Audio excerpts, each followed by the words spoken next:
এই ভিডিওটা হয়তো আল্লাহ তাআলা আপনার জন্য আপনার সম্মুখে এনেছেন যাতে করে আপনি আপনার জীবনটা শুধরে নিতে পারেন। নিশ্চিত ফলাফল পেতে চাইলে লা হাওলা ওয়ালা কুওয়াতা ইল্লা বিল্লাহ আমলটি এভাবে করুন। জীবনে কি চাচ্ছেন?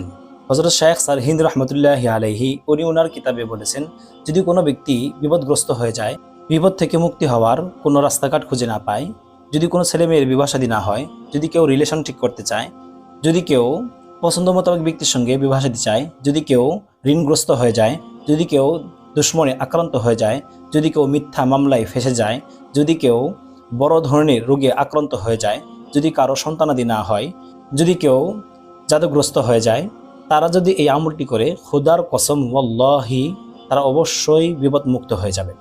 এই আমলটি কিভাবে করতে হবে, কতবার পড়তে হবে, কতদিন পড়তে হবে এবং কোন নিয়মে পড়তে হবে, কোন সময়ে পড়তে হবে, এই নিয়মটি আমি এই ভিডিওতে বলবো ইনশাআল্লাহ।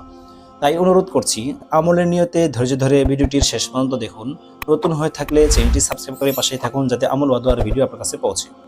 প্রিয় দর্শক, রাসূলুল্লাহ সাল্লাল্লাহু আলাইহি ওয়াসাল্লাম বুখারী শরীফে ও মুসলিম শরীফে লা হাওলা ওয়ালা কুওয়াতা ইল্লা বিল্লাহ এই আমলটিকে জান্নাতের গুপ্তধন বলেছেন এবং রাসূলুল্লাহ সাল্লাল্লাহু আলাইহি ওয়াসাল্লাম বলেছেন যে এই আমলটি করার পরে দোয়া করলে তৎক্ষণাৎ দোয়া কবুল হয়ে যায় এবং আল্লাহ তাআলা দোয়া ফেরত দেন না এবং বিপদমুক্ত হয়ে যায়। ইয়াকিন ও বিশ্বাস নিয়ে আপনি আমল করবেন, অবশ্যই আপনি সফলতা অর্জন করতে পারবেন। কারণ আমলের মধ্যে ইয়াকিন ও বিশ্বাসই হলো মূল জিনিস। যদি কোনো মা বোনরা এই আমলটি করতে চান তাহলে খোদা প্রদত্ত রোগ চলাকালীন আমলটি বাদ দিবেন, যখন সুস্থ হয়ে যাবেন তখন আমলটি আবার শুরু করে দেবেন। প্রিয় দর্শক, এই আমলটি করার সময় হলো যে এশার পরে ঘুমিয়ে যাওয়ার আগে এই আমলটি করবেন।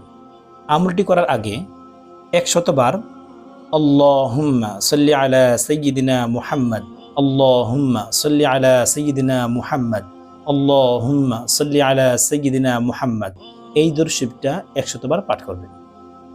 পাঠ করার পরে লা হাওলা ওয়ালা কুওয়াতা ইল্লা বিল্লাহ, লা হাওলা ওয়ালা কুওয়াতা ইল্লা বিল্লাহ, লা হাওলা ওয়ালা কুওয়াতা ইল্লা বিল্লাহ এই দোয়াটি 499 বার পাঠ করবেন।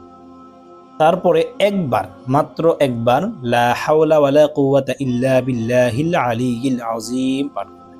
পাঠ করার পরে আবারও দরুদ শরীফ 100 বার পাঠ করবেন, যে দরুদ শরীফটা মাত্র বললাম এটা।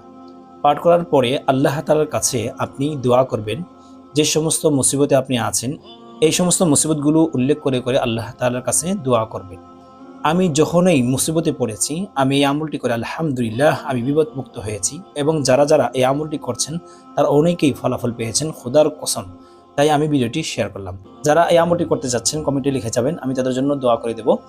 যদি ভিডিওটি আপনার কাছে ভালো লাগে তাহলে কমেন্ট, শেয়ার, লাইক এবং সাবস্ক্রাইব করে পাশেই থাকবেন, কারণ আপনার একটা শেয়ার অন্য ভাইদের মুসিবত দূর হওয়ার কারণ হতে পারে, আপনার জন্য সদকায়ে জারিয়া হবে।